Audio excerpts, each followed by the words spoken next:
Time now for Coming In Hot with Brent Wallace, former Ottawa Senator Jason York, and Sean Simpson.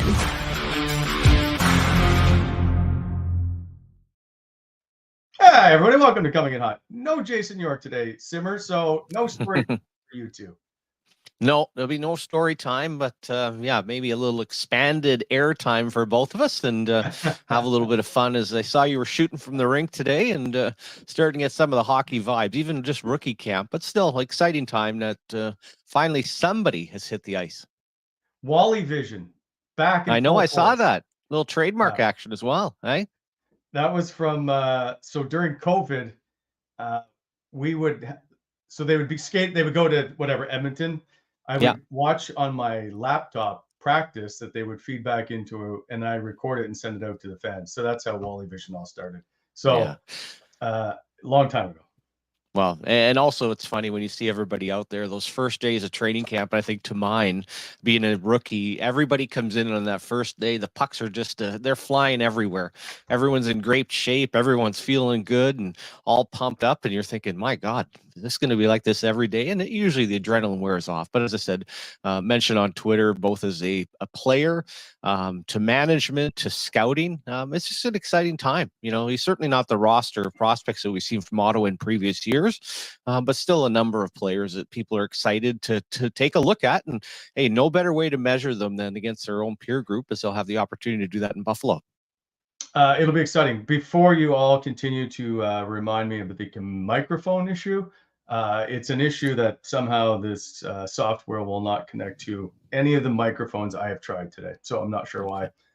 So bear with us as we get through this. Yeah. I will talk less and we'll let Simmer have the hour. But we'll cut it up because we're going to hear from David Bell, Carter Yakemchuk, Stephen Halliday, and Tyler Boucher. We'll get to all those guys as everybody was on the ice today. By the way, a lot of big people out on the ice. There is a definite size shift for the Ottawa Senators, Simmer. Yeah, it's certainly been a mandate, and I don't mind it. I mean, the issue is, and the Montreal Canadiens went through this years ago when they drafted the Jared Tenordis of the world and some other first-round picks, which, again, no problem with going with big players. It's just finding guys that can play, you know what I mean? In today's National Hockey League, size is certainly an issue. And when you look at the back end of a Vegas, you look at the back end of teams that have won the Stanley Cup, there's no doubt that there's a premium on size.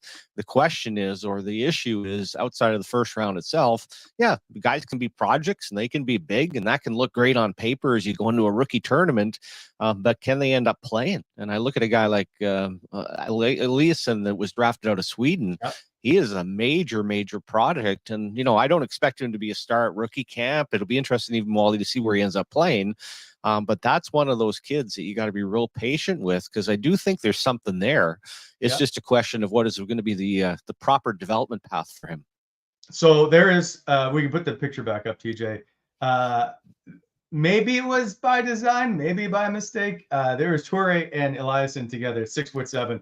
So Twin Peaks, if you will. They, I did ask, and we're going to hear from David Bell. The end of David Bell, he talks about the size that they do have, and I asked him if it was by accident those two were paired together. Here is David Bell, but he also talks that they have 9 defensemen in camp. Gives us a bit of a breakdown, if you will. So David Bell, the head coach of the Belleville Senators. What's the message to the team as they head into these competitions this weekend? Compete. Travis talked to them, and it's just about competing. We know they're not going to be perfect systematically, so just compete. Be proud, represent us proud, and no back down, and just look to move our feet and be hard to play against. How important are results from the games this weekend? Silly to say, but I think they're very important. I think this organization's been long enough to get beat up and go in there and expect to lose, so we expect to win. I think last year we won 2 games, and it's set the tone that we're just not a doormat anymore, so we will go in and expect and try to win these games. How are you going to approach defensive pairings and lines? How often are you going to be switching them in these games and keeping them consistent? Well, we have 9 defensemen, and 1 extra left shot D, so I'll give you a little tidbit. Jurian Donovan, who's probably the most experienced back there as far as games played, probably end up playing on the right side a couple games to give other guys a look on the left side in their comfort zone. But, those guys will rotate in, and then there's no mandate on guys playing all the games or some of the games. We'll see after game 1 injury-wise and stuff, but I think in that first game you'll see a pretty heavy draft pick laden lineup and try to put the best lines we can together for that game.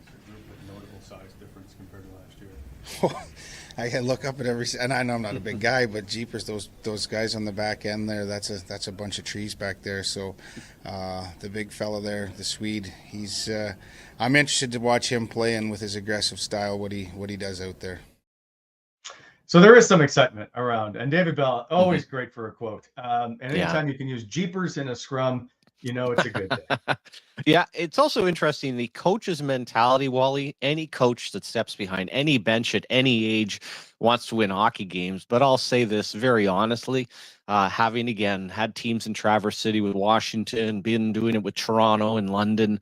Okay, results, sure, you want to be proud, but it is really about the individuals, and it is trying to figure out what exactly you have in players. And from a Belleville perspective, how many of these players have the opportunity to even play for Belleville? Most will return to their junior clubs. Most will return other places.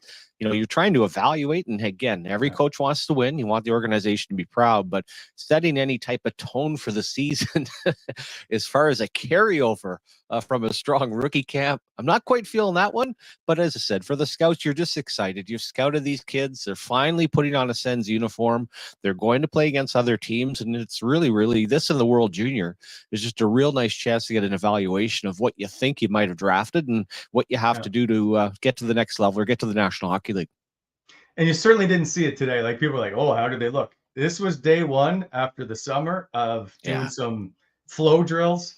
There wasn't a lot to read into today. They were just trying to make some passes. But good to see them on the ice. And interesting to me that Belzy mentions they are going to go with a heavy draft pick team in day one. And so it just goes to show you how of an uphill battle it is if you're not one of the guys they originally looked at of getting them into the lineup.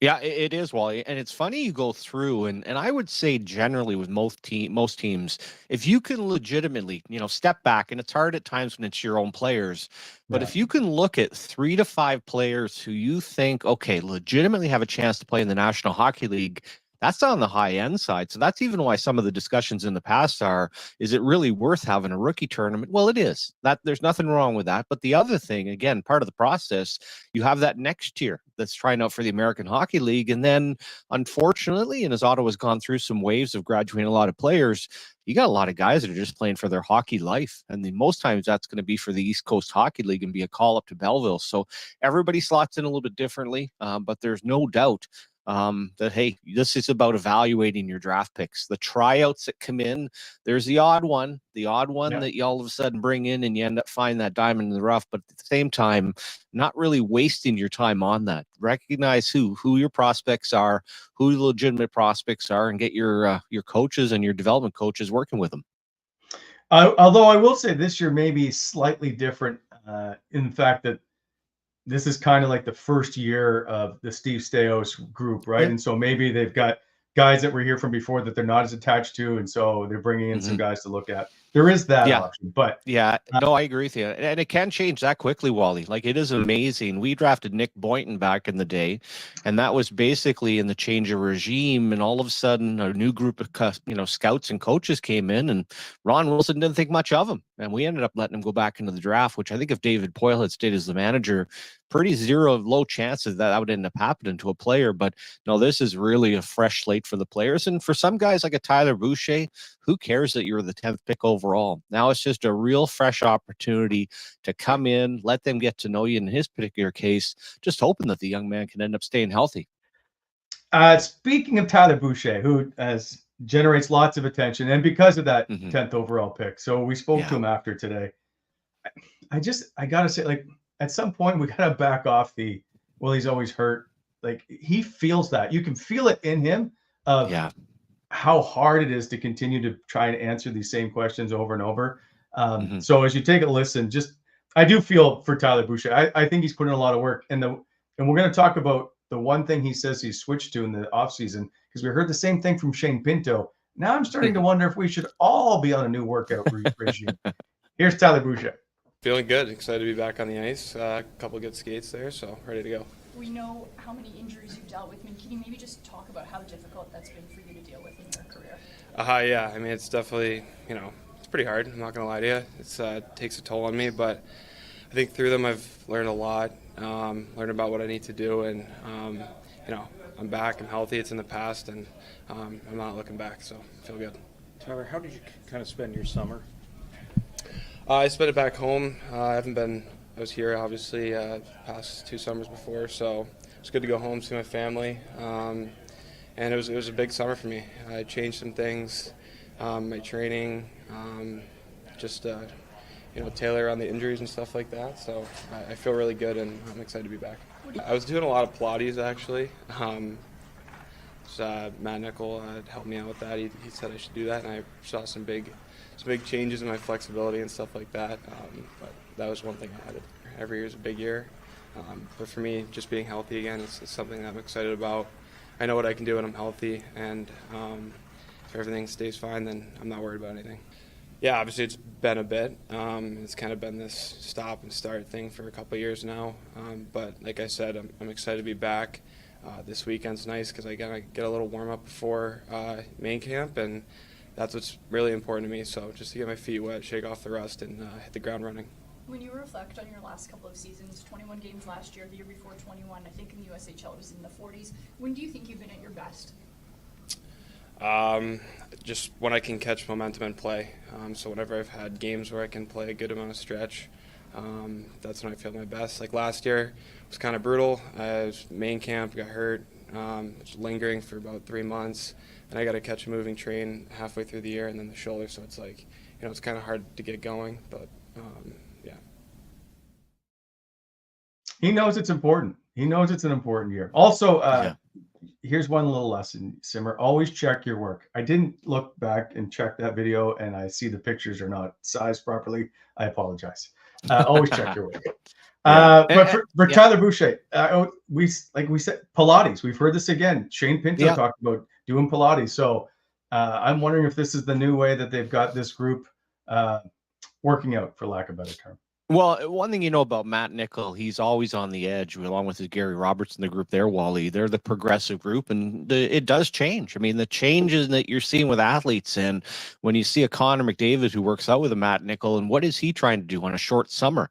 And in the case of Tyler Boucher, the last 3 years since being drafted in 2021, he's played a total of 83 hockey games. Go previous to that, when you mix in COVID, he just hasn't played. We know that physically, from all accounts, he puts in the work. This has just been some real bad luck. And I do think at this point, I don't think there's high expectations. It is a new group, but you also wonder how much more can you give from that standpoint of, does he just want a fresh start of going somewhere else? I don't feel like that necessarily, but it has been, I mean, it's not easy being drafted by a Canadian team, being the 10th overall pick, coming to play junior here in Ottawa, being hurt as much as he is. So I think he's probably glad to get this presser over with, and just now I'm going to play, I'm going to go to the rookie tournament, and then I'm going to get ready for main camp and just really try to focus. But you have to feel, and I had a player that a lot of people won't remember the name of, Pat Peake, who was a first-round pick in Washington, who was an outstanding prospect. And literally his career was taken away. Final injury ended up being a heel injury where it was stolen from him. There was nothing he could do. And in the case of Tyler Boucher, it sure feels like he's just had some bad run of luck here. And let's just hope he can stay healthy.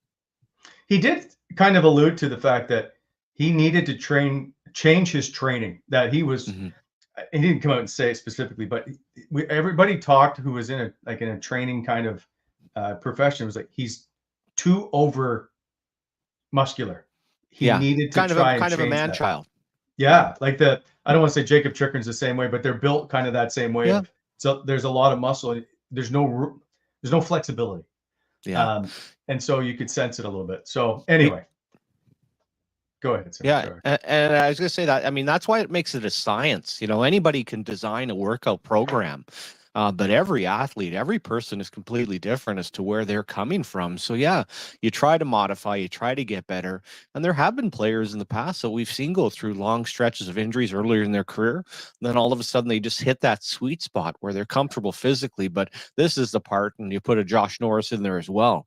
You can only imagine mentally how this kind of weighs on a player and having to answer the questions all the time. Not to mention from a development standpoint, just missing so much time, Wally. Like I was really bullish on him coming to play in Ottawa because I thought more games and more reps for where he's at was going to be a good thing for him. And Ottawa's got a great program, but unfortunately, health has not been able to stay with him. Even the World Junior was having a pretty strong tournament. Next thing you know, the medal round comes around, and we kind of hear it. And it was always mysterious as to what was wrong with him, but I think that's where he hurt his shoulder as well. I'd like to see if him to get off to a good start. I think he's kind of earned it at this point. Let him just have a little bit of success on the ice. Yeah. I will say, because you brought up the 67s, I've mentioned on the show before, he hit someone behind the net, right at the behind as he came across. Hardest hit I've ever heard. They gave him a 5-minute penalty because it was so loud. They ended up rescinding it to nothing because he just smoked this kid. But it was so hard. Anyway, that is the strength. And you talk to a guy like Kenny Walls who covers the Ottawa 67s, and he really thinks there's something there. The little bit that I've watched him, I don't see that he has a great feel for the game. But having said that, when you don't get many reps and you're not getting comfortable, it's hard to say. But there's no doubt, and Kenny would say the same thing that you just mentioned. I mean, he would literally almost to the point. Rafi Torres was a little bit like that in the National Hockey League, where maybe he could be a little bit on the dirty side, but he just hit differently. And, same guy could level a guy and he'd be like, oh, no big deal. All of a sudden he comes in. That's what Tyler Boucher is like. And I think in the Ontario Hockey League led to a couple of suspensions where, hey, he is just so strong. And in the back of your own mind, obviously you're not trying to hurt anybody, but that's what could make him, you don't know what you have right now, but could make him a very effective foot soldier for the Ottawa Senators because he is so strong on the puck. And every time I see the little glimpse of that, I think of the Florida Panthers and those types of players and exactly what you want to have on your team if you're going to go on a long playoff run. So let's go from one first-round pick to another. Carter Yakemchuk. Jeez. I think I'm getting that from you. So you are, and I have to every day practice it because I even asked somebody initially. I'm like, is that Ken Yaremchuk's son? No, Yakemchuk. So sorry about that. Yeah. Anyway, he's not a man of a lot of words, as we found out today, but does have some certain talent. He's gonna. He's not going to do much this year. Obviously, he's going to go back to Calgary. But a 30-goal season in the dub as a defenseman is. Simmer, you were in management. You would be scouting these guys. You put up 30 goals as a defenseman? Yeah. Well, and not all of them are he's sitting back there and they're Shea Weber or Al McInnes bombs. I mean, a lot of these were off the rush. To show that kind of skill, to put up those kind of numbers is absolutely incredible. And from an Ottawa perspective, I don't know. I think the previous year he still had almost 20 goals. So it's not like all of a sudden this is just a one-off, but you're kind of looking at a complete game. And when you look at the process for him this year and what would be exciting for Sens fans, one thing I like the fact that he's a late birthday, which means, of course, he's just got 1 year junior and then he can go to Belleville, which the sooner you get him in the system, the better. And then the other one is for the World Junior team. There is a fair amount of pressure, and I don't know the depth chart for Team Canada, and people look at a first-round pick and make an assumption, but I don't know where his all-round game is at and how they would look at that in a short tournament. But from an Ottawa perspective, and even for the young player, what a great experience that would be, the fact that the World Junior is right here in Ottawa. Yeah, for sure. Here is Carter Yakemchuk post. Yeah, it was, there's lots of skilled guys out there, and just it's a lot different from a junior camp or junior hockey, so it was a good test for me on the first day. What has to be your approach going into this? I think just go and play my game. I think, I'm here for a reason, and just go do what I can do on the ice and try and show that every game. Is there a concern of doing too much? I think maybe a little bit, but like I kind of said, I think that my game is just playing in the offensive zone and being confident with the puck, and I just want to go and showcase that every night. How would you compare this training camp to other experiences in your hockey career? How is this different?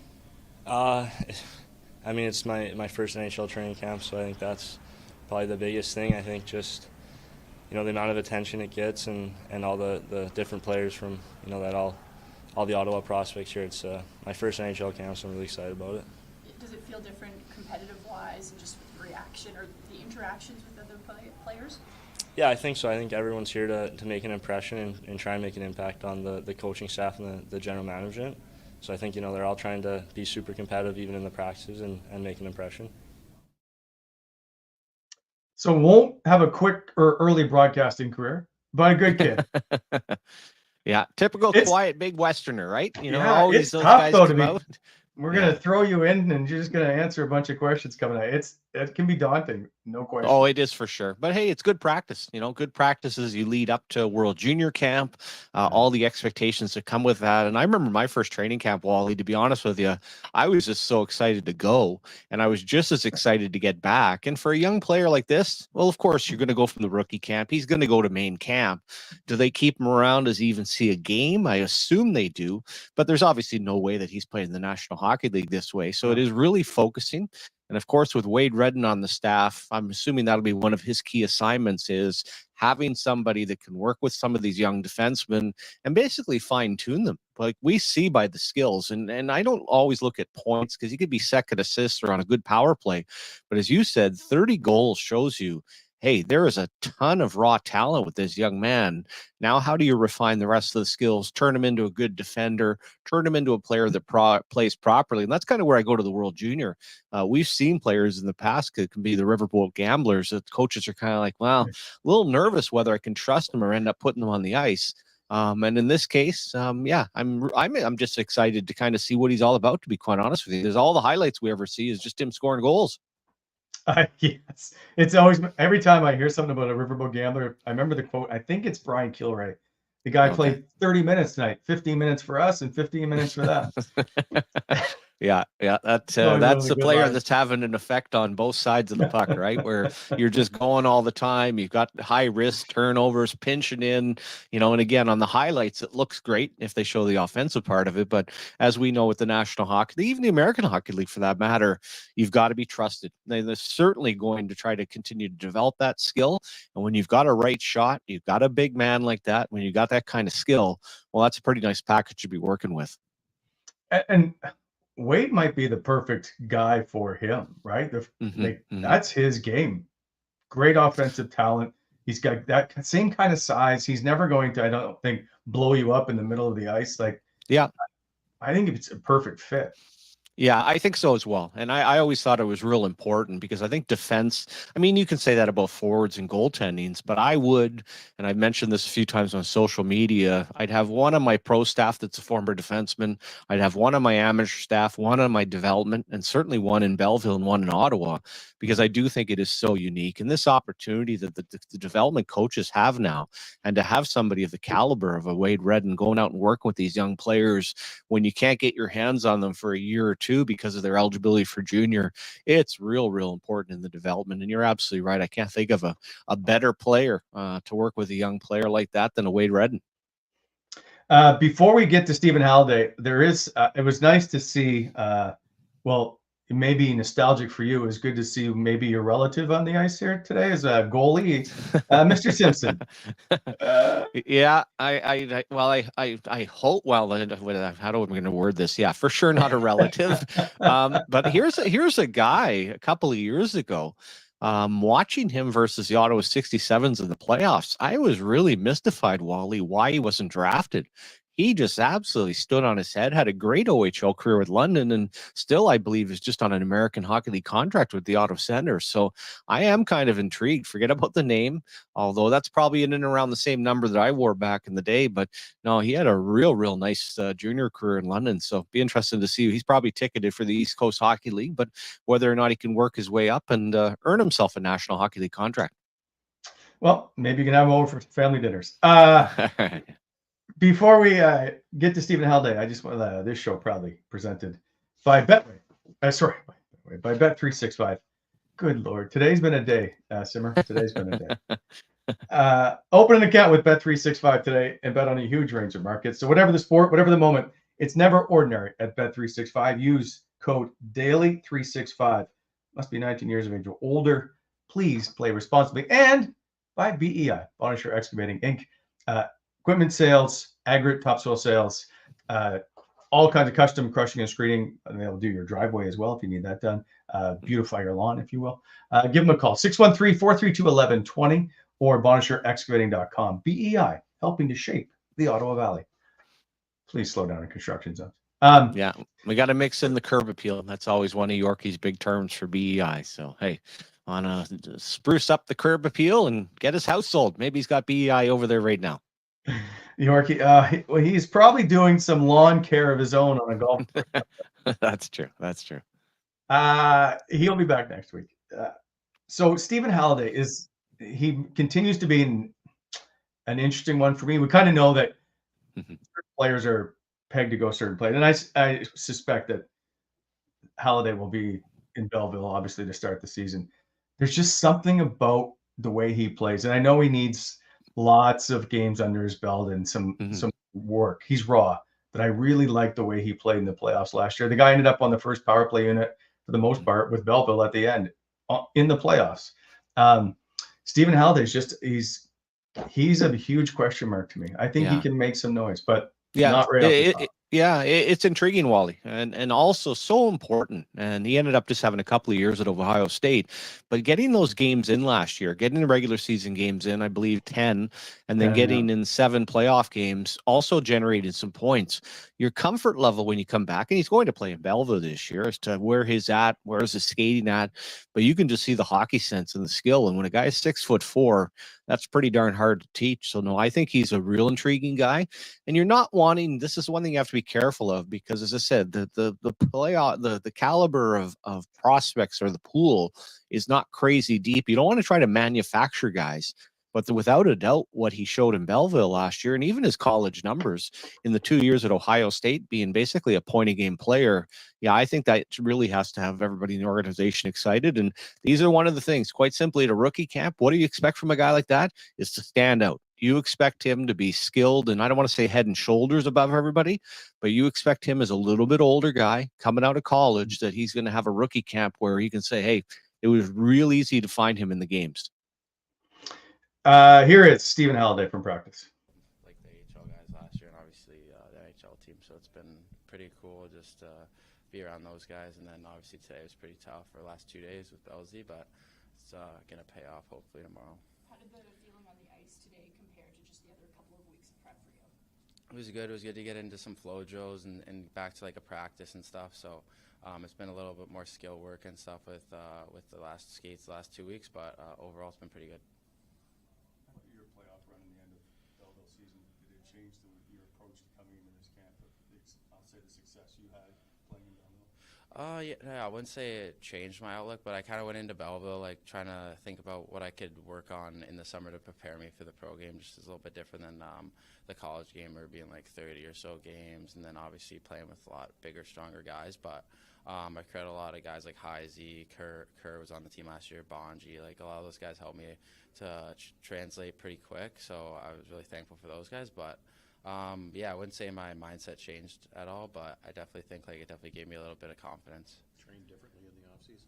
I wouldn't say trained a whole lot differently. Kind of did the same thing. I went to Ohio State back with a couple like my teammates who kind of went through the same thing, that signed in different pro teams. So Mason Loy went on the run with Boston, so he was there for a little bit, and a lot of other guys. So it was kind of good to just see those guys again. And then obviously we had a good group.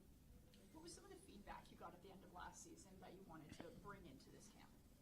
I think just kind of like getting overall just more comfortable in the pro game, whether it's be like stronger on the walls or kind of knowing when to do certain things. So I think I learned a lot just with Belzy, teaching me a lot of the different stuff that I needed to work on to be better this season, but it was last year. So, but I think Belzy did a really good job of just kind of harping on like the little things with me.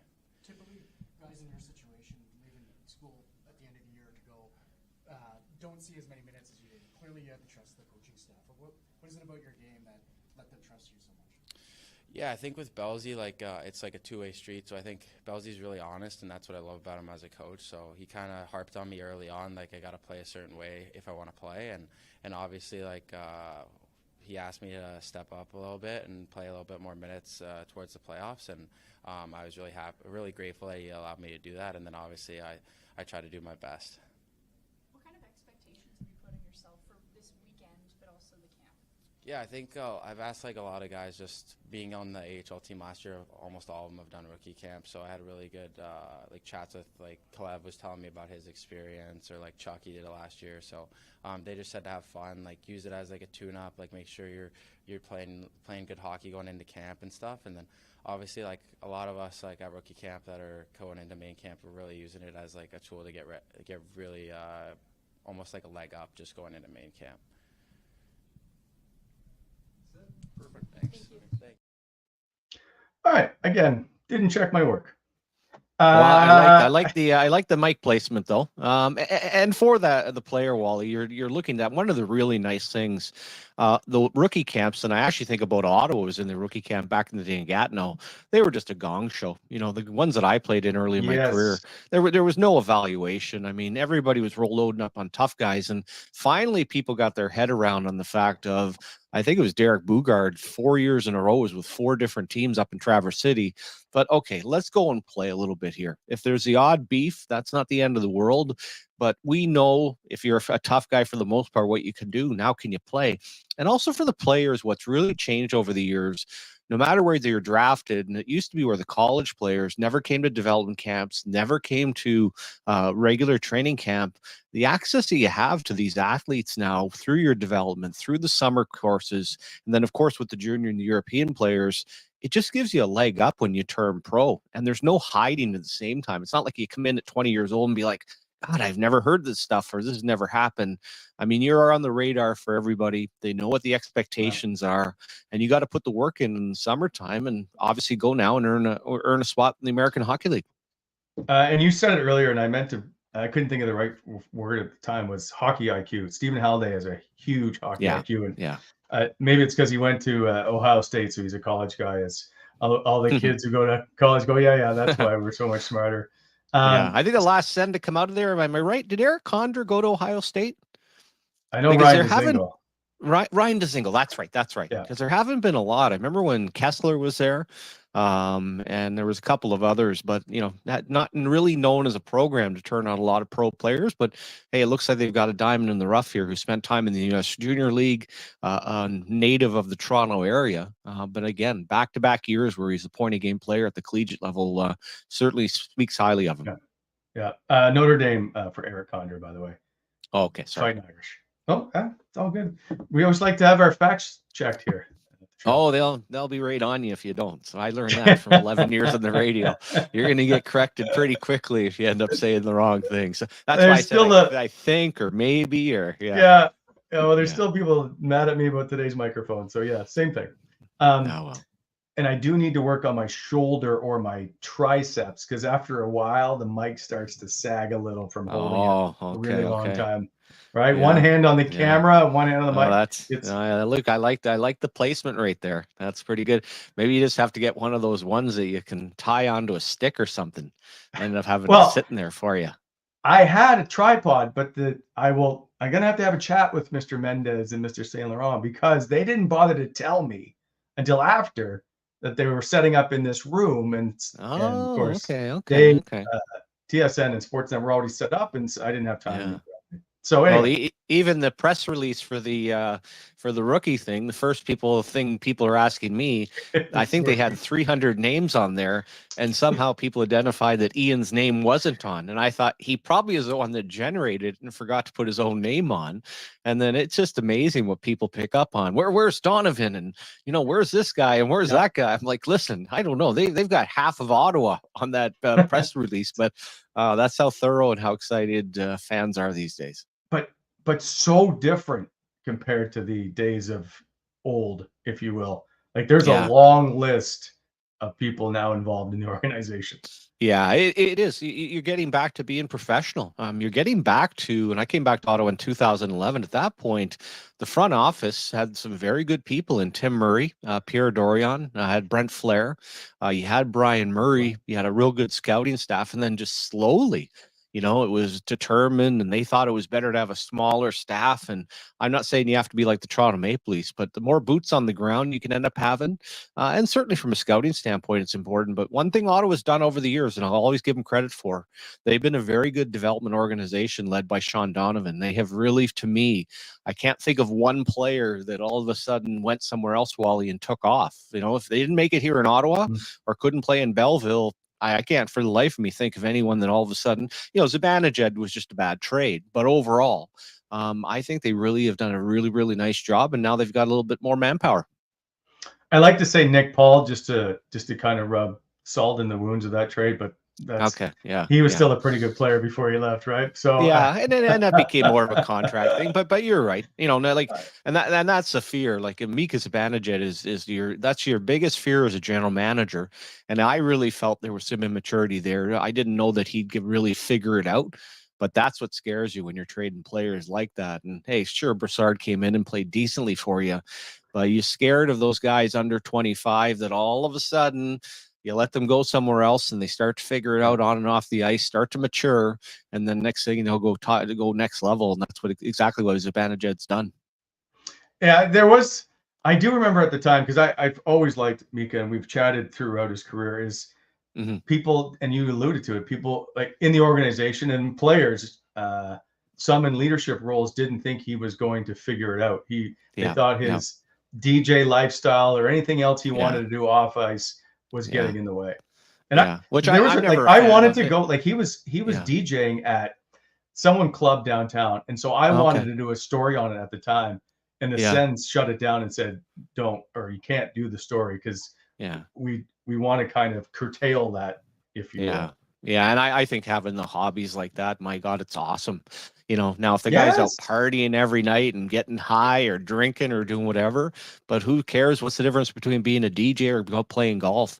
The question with him was you could see the talent.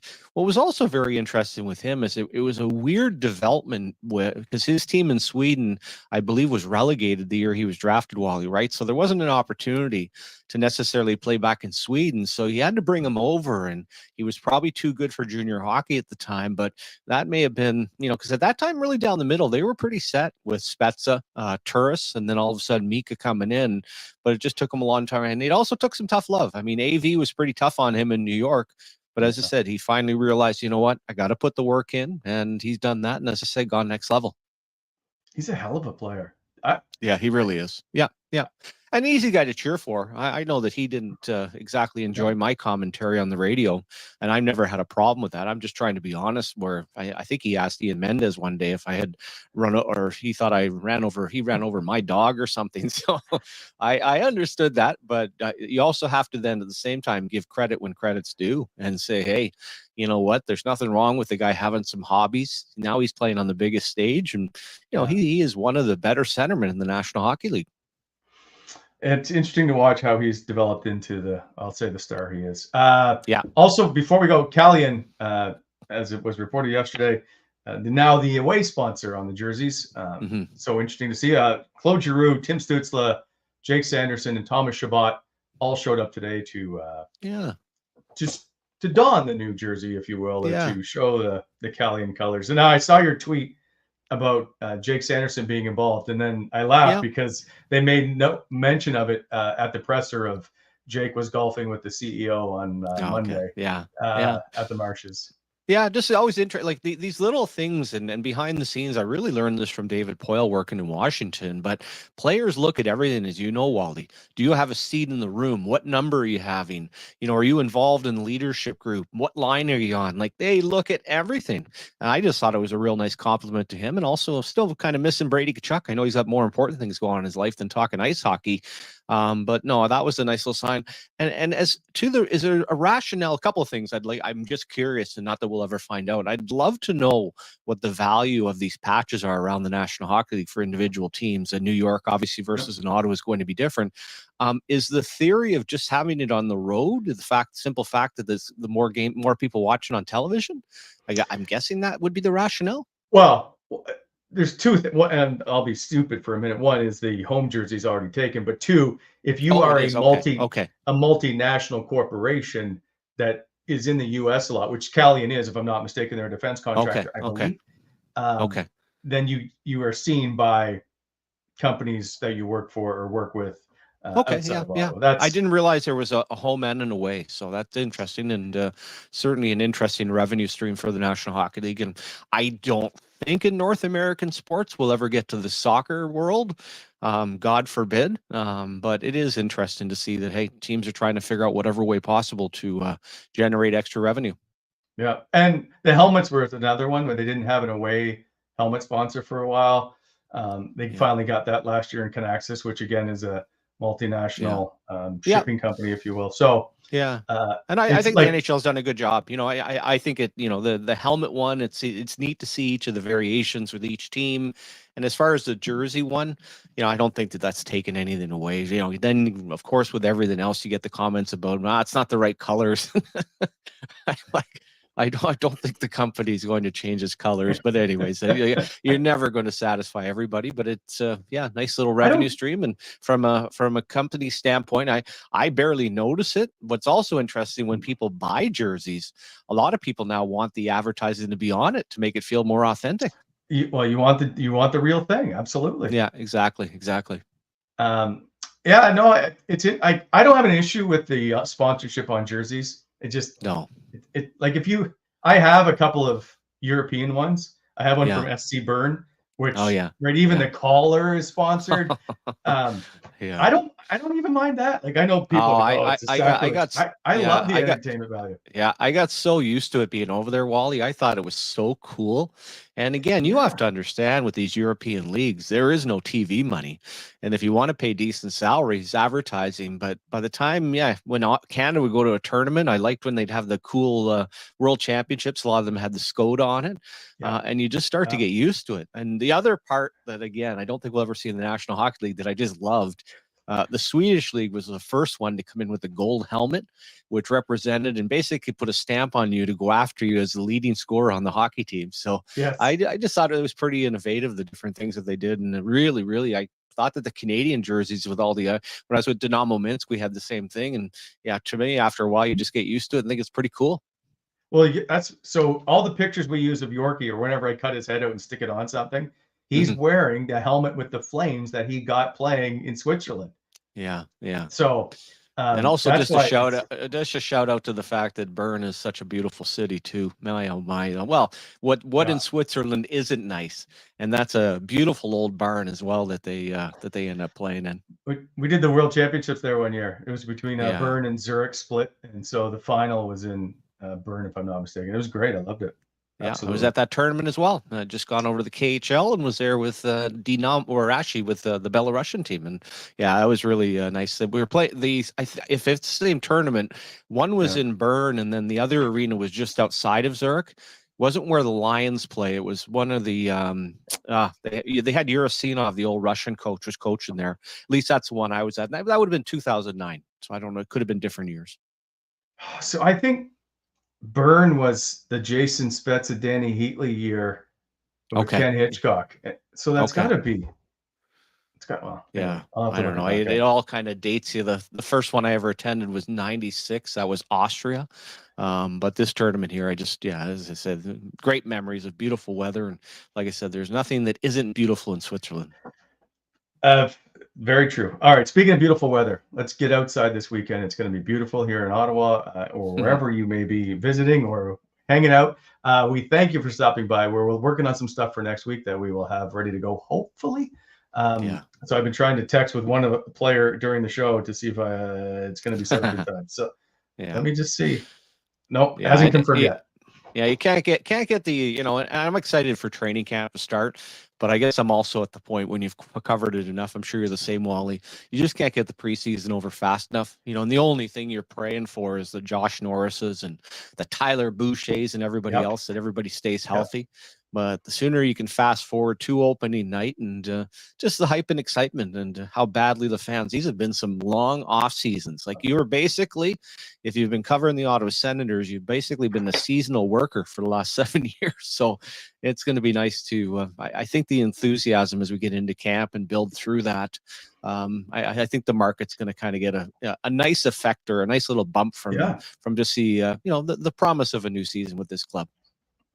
Finally, before we go, all the games this weekend are streamed on the Sens website, if I'm not mistaken. So Ottawa will play tomorrow at 3:30 against the Devils, Saturday noon against Pittsburgh, and then wrap up on Monday against Columbus at 1:30 p.m. So you can get all those games on streamed off the Sens website.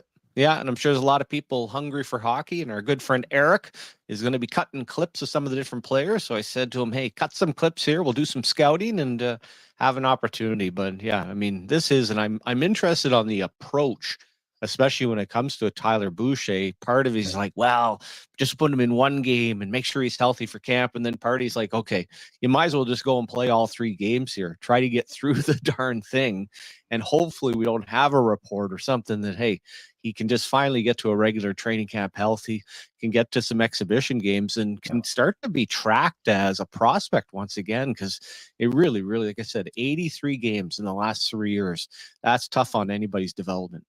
Absolutely. So we'll wait to see how this all plays out. But we will see everybody back next week. Thanks for putting up with the audio issues today. I appreciate it. It was all good. Enjoy the beautiful weather, Ottawa. Cheers. See you.